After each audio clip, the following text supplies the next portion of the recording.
I know what I did this summer. I watched the I Know What You Did Last Summer trilogy. And yes, that's a thing that exists. I guess they made 2 more after the first one. Everybody remembers those, right?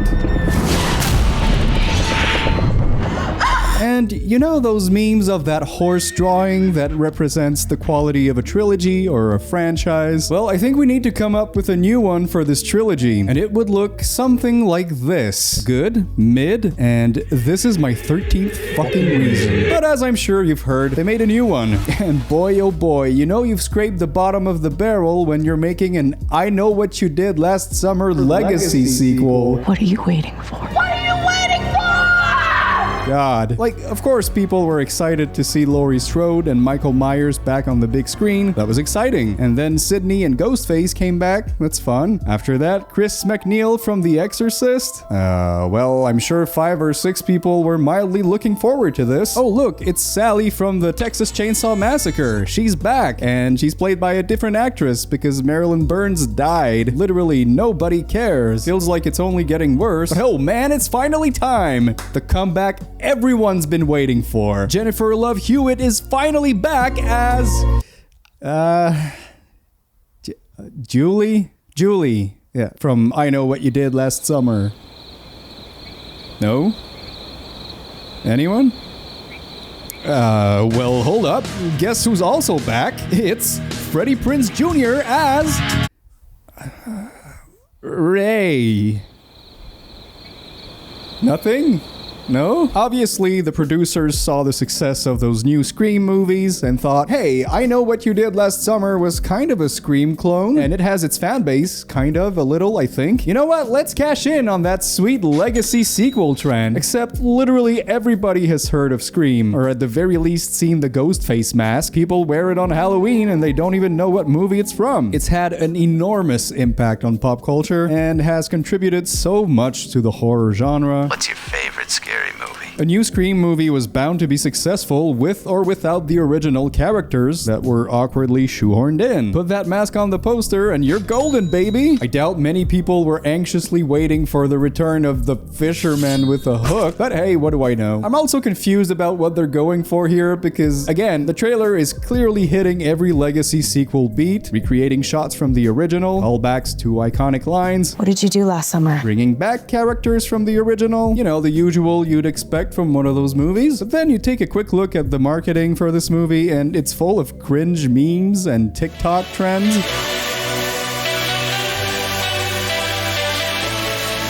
What a crock of shit. So they're obviously catering to a younger Gen Z audience, but Gen Z kids have probably never heard of this movie, so why would they care? And on the other hand, fans of the original aren't gonna be drawn to a TikTok meme movie. Chicken jockey! It's a little confusing, but hey, I haven't seen the movie. Maybe it's amazing. Uh-oh. Before I do that, though, I wanted to revisit the original trilogy. How does the original hold up? Is the sequel as bad as they say? And is the third one really the worst movie ever made? Oh, we'll get there. Don't you worry about that. Well, grab your fish hook and follow me. We got some fishing to do, starting with... I Know What You Did Last Summer. Opens everywhere Friday. I Know What You Did Last Summer is not only a very long title, but also a movie that came out in 1997, just a year after Scream. And although I wouldn't go as far as to call it a Scream ripoff, I mean, they were both written by the same guy, so can you really plagiarize yourself? I don't know. But one thing's for sure, their similarities are pretty obvious. A whodunit slasher, a group of very 90s friends getting butchered one by a masked killer, self-aware dialogue. Halloween. No, the one with the guy in the white mask who walks around and stalks babysitters. You know, Jodie Foster tried this and a skin-ripping serial killer answered the door. Plot twists, and just overall a very similar style. Now, before some of you start writing your actually comments, yes, this was also based on the 1973 novel of the same name. It's a solid read, I liked it, but they're only really similar in concept. The premise is vaguely the same, but the movie is otherwise completely different from the book. Some could say it's more of a Temu Scream than it is a direct adaptation, but that to me would be a little unfair. I Know What You Did Last Summer still has its own identity, different setting, different different twist and not nearly as much humor or self-awareness. They actually take themselves pretty seriously, sometimes maybe a little too much. What are you waiting for, huh? What are you waiting for? Relax, lady. Okay, let's get to the movie. I'm sure you're familiar with the basic premise. We got this group of friends here. Final girl Julie, her boyfriend Ray, guy with obvious anger issues Barry. Fucker, let me hear it! Just shut the hell up! I'll fucking kill your ass. Jeez, dude, relax. And his girlfriend Helen. What? And these guys are having the time of their lives, making out, getting drunk, getting into a horrible car accident. Oh wait, that's not good. Oh, whoops. Whoop-a-lie. That's right, they ran over a boot. No way. And also, the guy that was wearing that boot. No way. Well, at least they seem to be taking it pretty well. And what do you do after a little involuntary manslaughter? Dump the body in the water and agree to never talk about it ever again. There you go, you got it. Just make sure he's truly dead, you know, not just unconscious, and everything should be fine. Oh God. Okay, now he's really dead. Yeah, he's a goner. They actually did it. Jesus Christ! Whew. No, but for real though, this time he's really dead. Like, for real. I mean, no way he's coming back after this. So the pact of silence is made. Right here and now we take this to our grave. Although Julie seems a little hesitant, so, you know, Barry fucking nearly chokes her to death. I'm sure that'll help. This is one of many instances where the scary movie parody of this scene is honestly not that far off from the actual movie. Say it! We take this to our grave! Say it! We take this to our grave! Say it! This dude is unhinged. He's just about ready to throw Julie in the water too. Jesus, Barry, take a fucking chill pill. But anyway, what's done is done. Time to go home and forget this ever happened. It'll be okay. Oh, I'm sure it will, Ray. I'm sure it will. Okay, it's 1 year later, and at this point, everybody's moved on. They're not really friends anymore. But hey, at least they got away with it for a little while. That is, until they receive an ominous letter that simply says, I know what you did last summer. It's the title of the movie. And just a quick reminder, in case you forgot, this is what they did. Yeah, well, it's a fun premise. They're hiding a horrible secret, and someone knows about it. Simple, effective. Let's hope the twist is good. I like how it actually feels like a year has passed, not only because these guys are basically acquaintances at this point, but also their lives turned out way different than what they expected. Helen was supposed to go to New York and marry Barry. Hey, that rhymed. But instead, she ended up working at her family's little department store. She and Barry broke up, Julie and Ray broke up, and Ray is a fisherman now. I like how they all seem to have a life outside of the movie. They feel like real people with their own little struggles. Are you on drugs? You know what? I'm actually invested in this story and these characters, which is nice. But we just hit the 40-minute mark, and according to the producers of this movie, we've gone too long without a death scene. So, here you go. Yeah, this was a reshoot in order to have a bigger body count, and you can tell pretty easily. I mean, the killer is targeting the guys who ran that man over last summer. What the hell does he care about this guy for? No reason. Not only that, but the victim, Max, was actually one of the suspects. He was there the night of the accident, so he could have been the killer, but, well, I guess not. It hurts the logic of the plot, doesn't really make sense, but hey, at least the kill is pretty neat. I'm not complaining. The second act of this movie is all about the killer fucking around with these guys. He's just fucking with us. He steals Gary's jacket. My fucking jacket. And then he runs him over. Ow! Ouch! My back. Gives Helen a haircut to make her ugly. Wait a minute, her hair looks the same. The fuck? Is it just me? Looks like she literally has the exact same amount of hair, but she's very upset about this. Then he put Max's dead body in Julie's trunk with a couple of little crabs. And then, when she tries to tell her friends what happened, the trunk is magically completely empty. Yeah, I mean, let me go ahead and call bullshit on that. Even if he somehow had enough time to clean everything before she came back, which is very unlikely, it would still smell like literal death, the kind of smell that doesn't come off easily. Ah, it's so stupid. Well, it does lead to everyone's favorite scene, the infamous "What are you waiting for" scene. What are you waiting for, huh? What are you waiting for? What are you waiting for? You! And lastly, the killer even messed with Ray. Look, he's after me too. That's right, he got a letter. I got a letter. Yeah, the killer with a hook is a little prankster. He's a silly little goblin. Okay, throughout all of this, Julie and Helen are investigating, trying to find out who the killer is. You could almost say they split up to look for clues. Let's split up and look for more clues. What? Thanks to the internet, they learned that the guy they ran over might be this fella here, David Egan. We'll come back to this, but before that, hey, remember, this is a slasher movie. And as we're starting the third act, so far, only one guy was killed.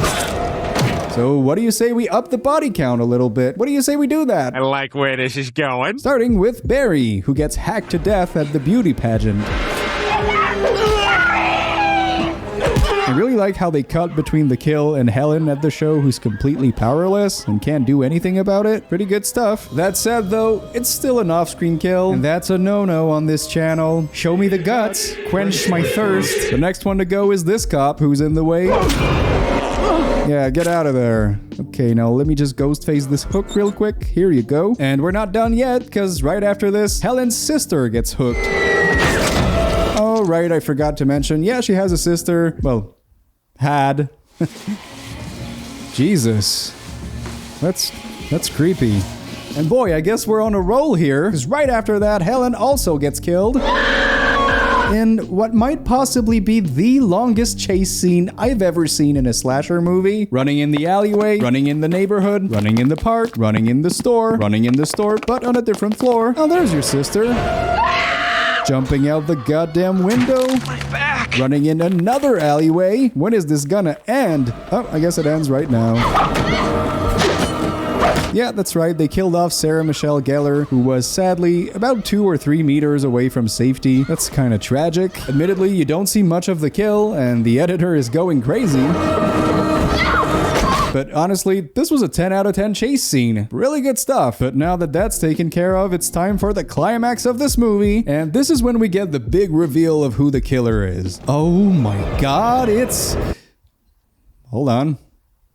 Who's this guy? Who is that? Well, it's a little complicated, so let me try to explain. I can explain. Okay, so the body that was found in the water after the accident wasn't the body they dumped in the water at the beginning. Instead, the authorities found the body of David Egan, a guy responsible for the death of his girlfriend Susie in a drunk driving accident 2 years earlier. And when our group of friends ran this guy over at the beginning, well, that was actually Susie's dad, who turns out murdered David to get revenge for his daughter's death. So basically, this guy killed his girlfriend, the dad got mad and killed him. And then on his way back, he of course got hit by the car, but it turns out he wasn't dead. Obviously. That's right, they didn't really kill anyone, just probably gave the guy a sore back for a week. My back. And I guess he developed a taste for revenge or something, because he then decided to go after the group of friends, because he's really pissed that they ran him over.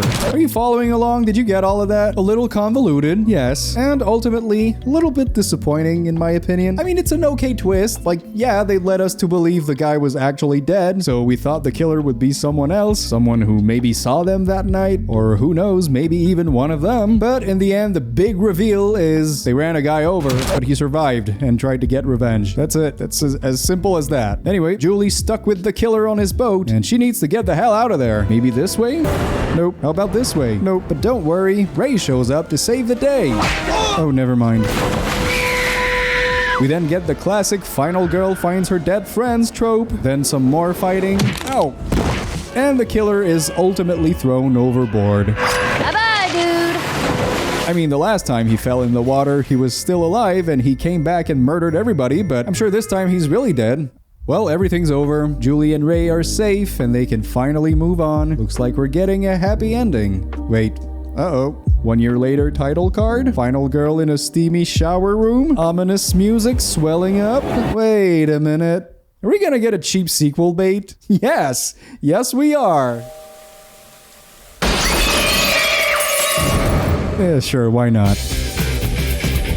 You know what? This was pretty good. Fun little whodunit 90s slasher film, slightly inspired by Scream, but still doing its own thing. I had a good time. The whole car accident opening is genuinely very well done, aside for some questionable acting here and there. No way, are you crazy? It's tense, everyone reacts in a believable way. Great scene overall. Then they get the letter, they realize someone's coming after them. It's the perfect way to hook you in. No pun intended. The kind of premise that instantly makes for an interesting and engaging story, executed perfectly. Unfortunately, this is where the movie peaked. Not that the rest of it is bad or anything, but the second act is admittedly poorly paced and not very compelling.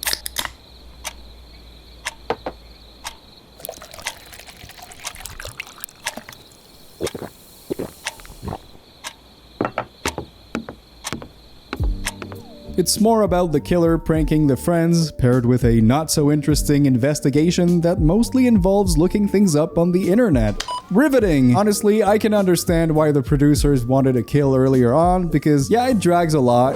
Anyway, things do pick up in the third act, which is nice. We got decent kills and a great chase scene. I wasn't the biggest fan of the ending, but hey, it could have been worse. It could have been much worse.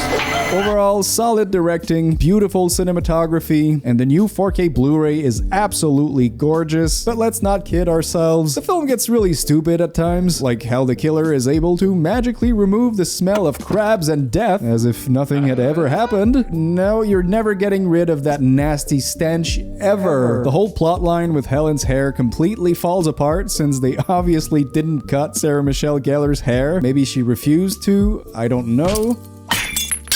Did this fisherman guy use the same hook that cut all your hair off? What are you talking about? Her hair literally looks flawless. I would kill to have this beautiful hair. Otherwise, although our main characters were likable for the most part, Barry started getting on my nerves a little bit. Just a really annoying prick. Shut the hell up! Whenever he thinks he knows who the killer might be, he starts beating the living shit out of them without having any semblance of a proof. Come on, dude, stop it. You're gonna give this man a heart attack. Or maybe he's coming in his pants, I'm not sure. All in all, I Know What You Did Last Summer might not be as good or memorable or impactful as Scream, but it's still a good movie, and you know what? I had a blast. Okay, 2 more movies to go. What's next? I still know what you did last summer.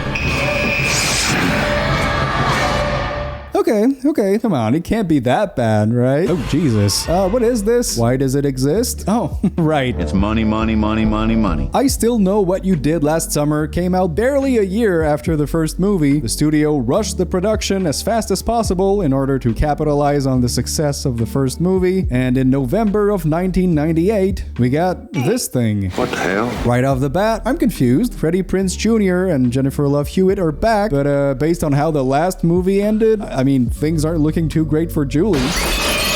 Well, that's because they're going for the good old I'm having nightmares after a traumatic event cliche, followed by a classic nightmare fake-out cliche. I know what you did last summer. It's the title of the movie. So you might be thinking, okay, we're pulling a Scream 2, aren't we? Pretty much doing the same thing all over again? Same setting, same plot. It'll probably take place in the small fishing village. you're wrong. I'm assuming they're gonna get a letter that says, No, I that's know not what you it. did last summer, and then Hey, stop they're gonna have to talking. fight the... Stop talking. What? Shut the fuck up. No. In this movie, we're going to the Bahamas. Yeah, remember how the inciting incident in the last movie was a group of kids who ran somebody over, dumped the body in the water, and it all affected them in various ways and it kind of ruined their lives? Well, in this one, the inciting incident is Julie's roommate won a radio contest. She won a trip to the Bahamas. That's right, all they had to do was find the capital of Brazil, which they get wrong. Rio de Janeiro! Dummy alert. Strangely enough, they win the contest anyway, which is perfect timing for Julie. It's been exactly 1 year since her friends were horribly murdered. She's been having those Nightmare on Elm Street dreams. A trip to a beautiful tropical island is exactly what she needed. What a coincidence. It's almost too good to be true. So to the Bahamas we go, with Julie, of course, her roommate Carla, played by pop singer Brandy. Ah, yes, that's my favorite song. Carla's boyfriend Ty, who stars in that Brandy music video. I guess the casting agent was just a really big fan of the song That Boy Is Mine. And lastly, there's Julie's friend Will, who'd like to bang her, but he's being friend-zoned for now. A fate scarier than any psycho with a hook. Hey, look at that, Ray is also back. That handsome son of a bitch. And Julie originally wanted him to join her for the trip, The Bahamas. but he never showed up. And that's because on his way back from work with his fisherman buddy, they got attacked by the killer with a hook.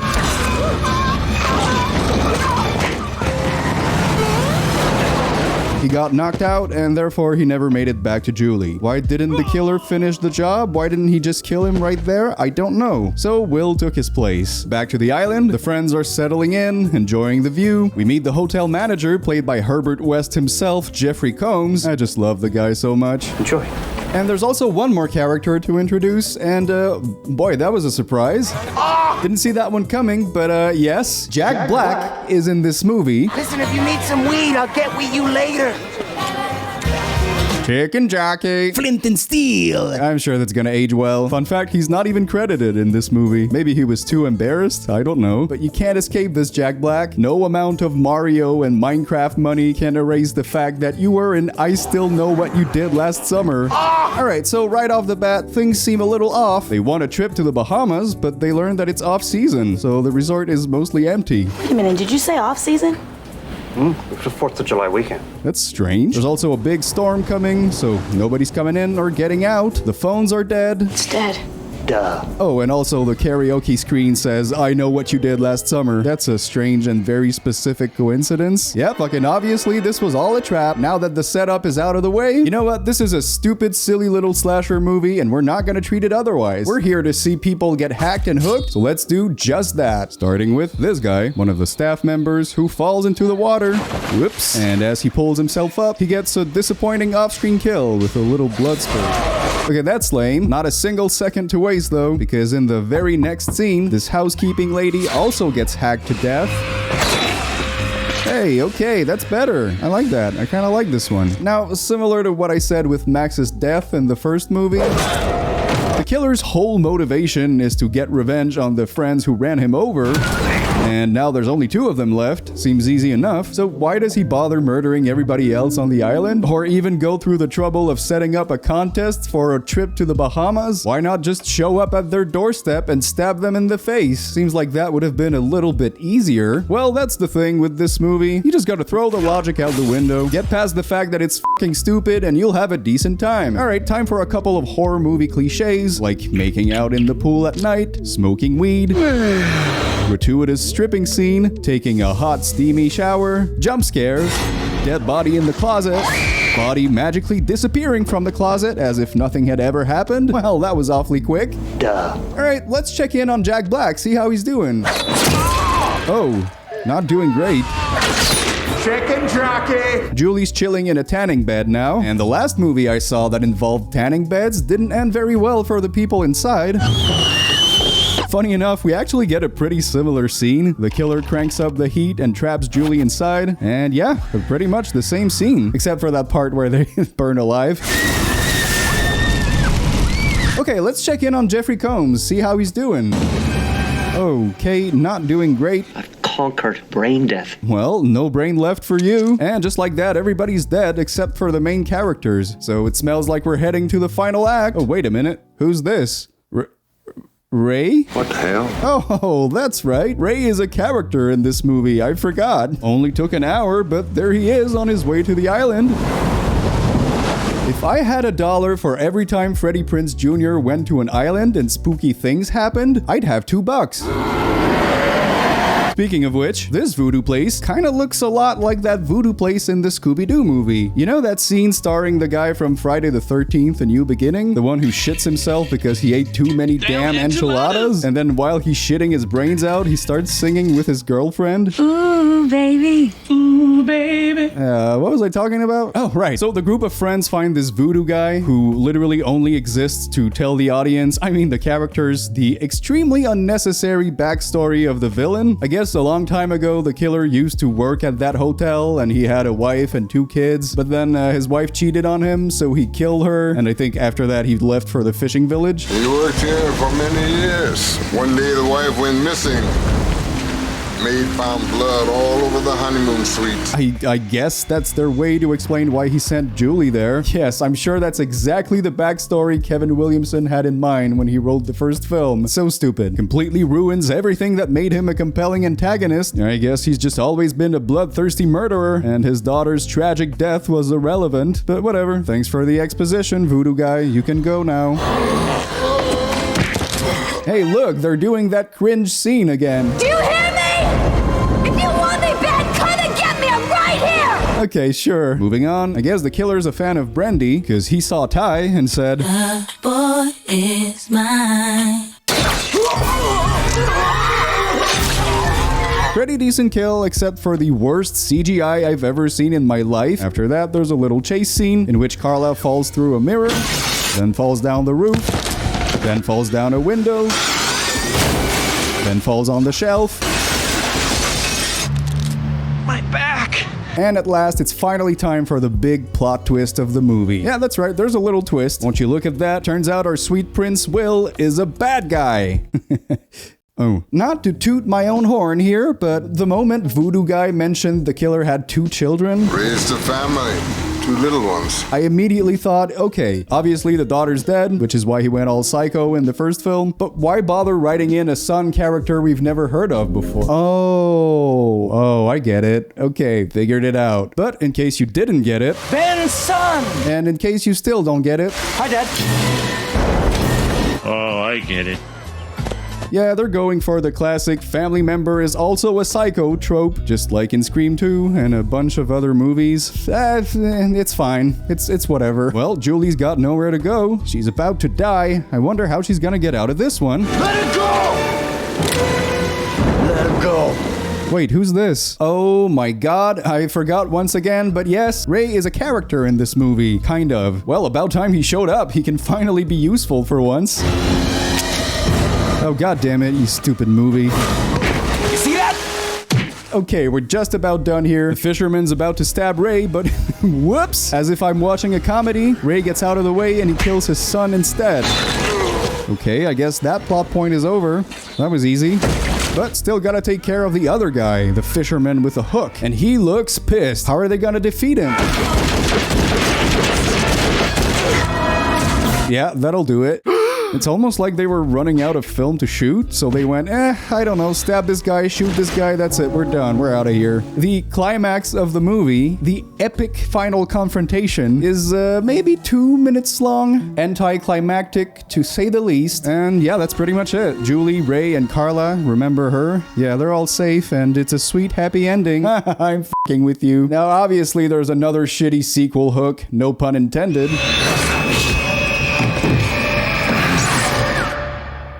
Did we really need that? Do we really need that? Well, that was I Still Know What You Did Last Summer. And I kind of liked it. Not in the same way that I liked the first movie, of course. The original is a well-written film with likable characters and a great premise. No, I like the second one because it's a stupid-ass slasher with a bunch of wacky characters, idiotic writing, a spooky island with great atmosphere, plenty of death scenes, and of course, there's Jack Black doing his Jack Black thing.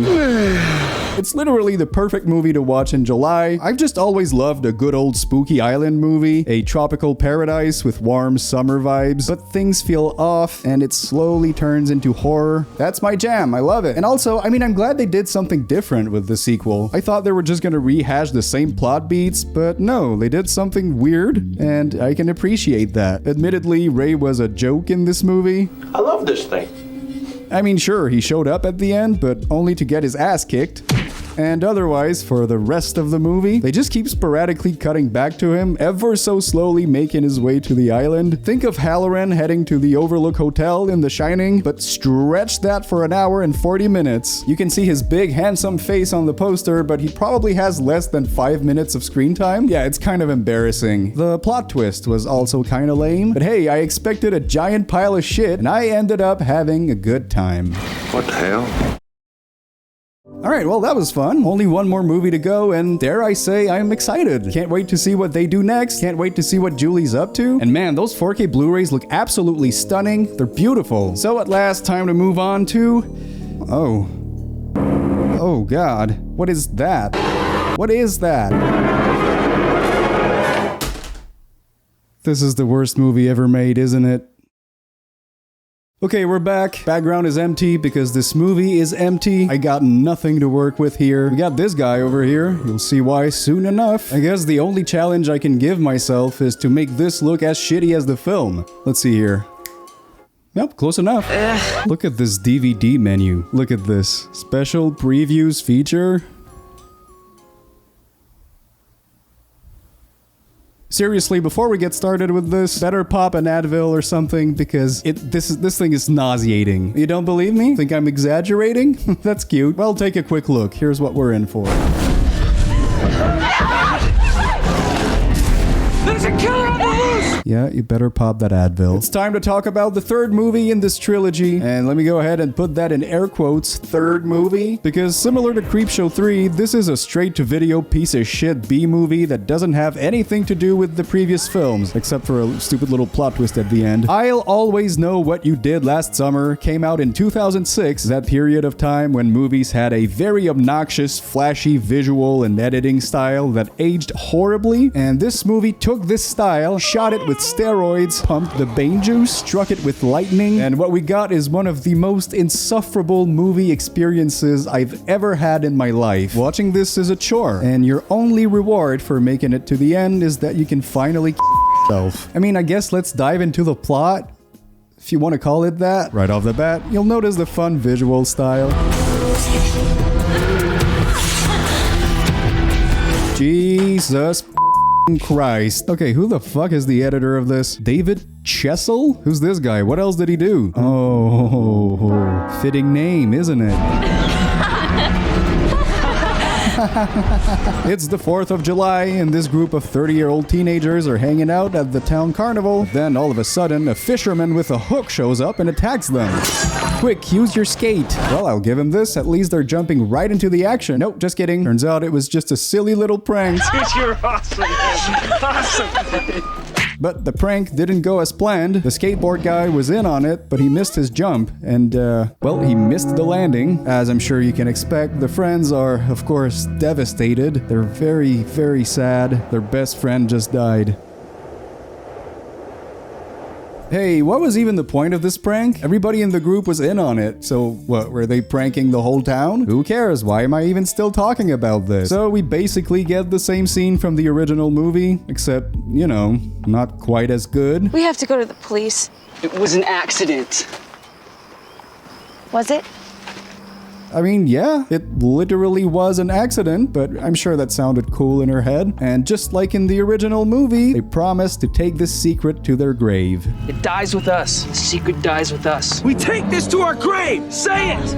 What does he do? What is this guy doing? I'm sure you can guess where this is going next. It's a year later. Everybody went their separate ways. But then, one fateful evening, this lady receives not a letter, but 50 f***ing text messages reading, "I know what you did last summer." So yeah, it's just like in the first movie, except I don't remember the first movie looking like absolute dog shit. Oh, how cute. They're trying and failing to develop the characters. I owe you like $10. Try 20. Now that bass player of yours, he's pretty cute. Shut the fuck up, I don't care. This guy also gets the ominous "I know what you did" message, this time written with water on concrete. What? Don't think about it. Man, this movie is ugly. Like, there's no excuse. Even for a low-budget 2006 movie, this looks like shit. What happened? But anyway, it's time for a spooky scene with our final girl, Amber, who gets attacked by none other than a gondola.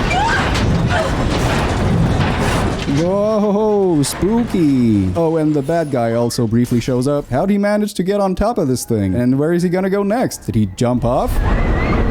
How'd he manage to write a message with water on concrete? Why is this movie so stupid? I don't know. Okay, back to this guy. Wait, I don't know who that is. All right, editor, you know what to do.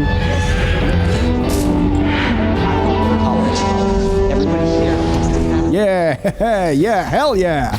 This can only age well. Anyway, he's about to himself because he can't bear the guilt of what he did last summer. But right as he's about to do so, he's interrupted by the killer who, I guess, tries to help him out. I mean, he was gonna die anyway, except he doesn't want to die anymore, so he's running for his life now. At least I think that's what's happening. I can't see anything, but enough of this. He gets stabbed in the neck and he's dead. Alright, you know what? That kill was decent. It was okay. Pretty good. Good job. You did one pretty good thing. Oh, come on. Stop it. Once again, the friends are devastated by this tragedy. They find the body and they're heartbroken. Yeah, what was Julie's reaction when she found her dead friends? Oh, yeah, that's right. Moving on to this lady. Whatever the fuck her name is. Zoe. You get a cheap jump scare. And she, of course, gets attacked by the fisherman that... oh, what the... oh my god. What's happening? Did the edibles kick in? What is this? Okay, so this was just a dream? Oh, but wait, he's actually there. Oh, it was a dream within a dream. Okay, I guess that was the scene. Oh my god. On to this guy, who's actually the spaghetti guy from Final Destination 2. Yeah, his career took a turn, okay? He's swimming alone at night, and the lights start flickering.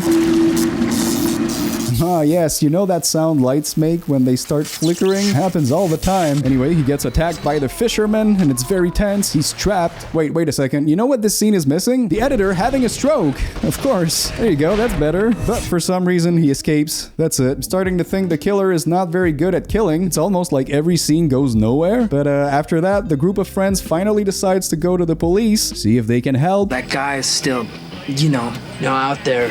What if he decides to go after someone else?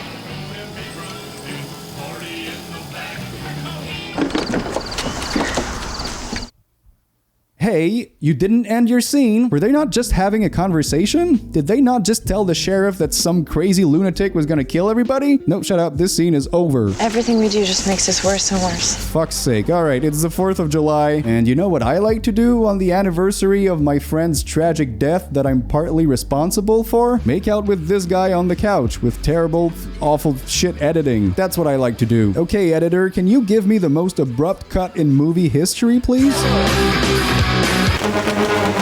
Ah, perfect. Stupid. This sucks. Hey, remember the lady who had the Inception dream earlier? Yeah, me neither, but for the first time in literally 55 minutes, we finally get a goddamn kill in this slasher movie.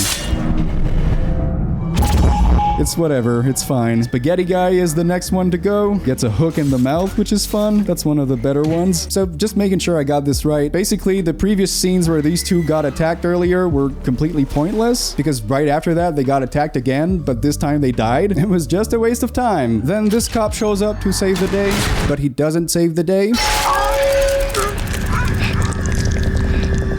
And now, friends, it's time for the big reveal. Who could the killer be? Is it the guy from the beginning, who perhaps somehow survived? Is it one of the two remaining characters? Or maybe someone from the town was pissed about the prank from last year and wanted to get revenge? Well, whatever you think it might be, it's even stupider. Just try to think of the stupidest thing they could possibly do, and yes, the killer is zombie fisherman from the previous two movies. Turned into a zombie. Well, I'll give them this. I did not expect that. Something else I didn't expect was to hear him roar like a kaiju. That wasn't on my bingo card. You know what? I'm glad they went for it. At this point, I'll take the zombie fisherman over a lame plot twist. This is the most exciting thing to happen all movie. Alright, time to get this over with. There's a bit of a fight scene, and it just looks great. There's just enough time to squeeze a lame fucking one-liner. The secret dies with you. And into the thresher we go. Thank God it's over. It's over. You fools! Haven't you learned your lesson? This is an I Know What You Did Last Summer movie. Did you really think they were gonna end it without a stupid, shitty sequel bait?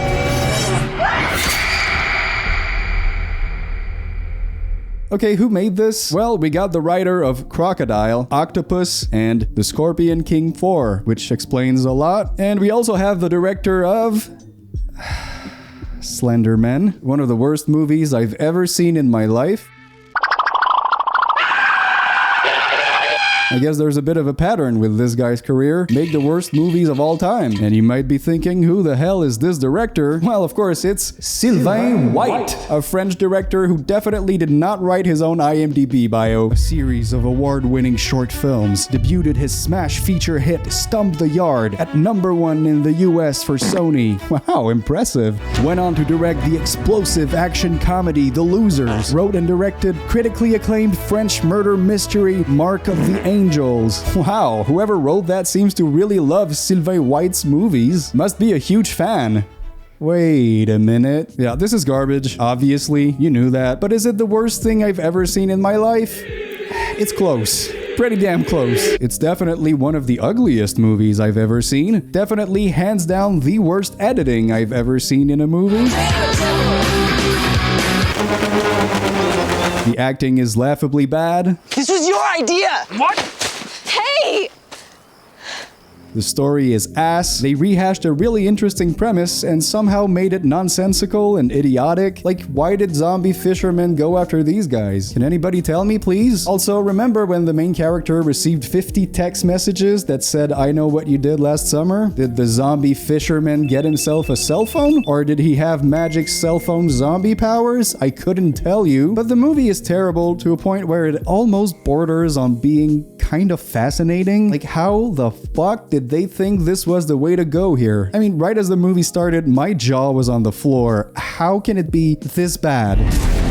I'll get my positives out of the way. You know what? The fisherman looks cool. They got the costume right. Hey, it's not much, but it's something. And also, some of the kills were actually pretty good. This one here in particular is great. By far the single best thing this movie has to offer. And then as for my negatives, literally everything else. I can't believe this is a movie that exists. I guess it's slightly above Creepshow 3 because nothing is worse than Creepshow 3. But still, I'll always know what you did last summer deserves to be thrown in a thresher and disappear forever. This sucks.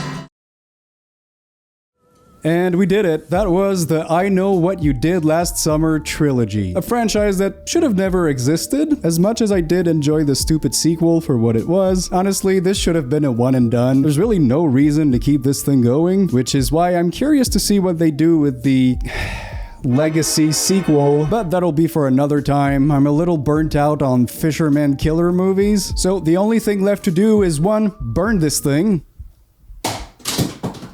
and 2, tell you all to keep watching horror movies. It's good for your health. Bye bye.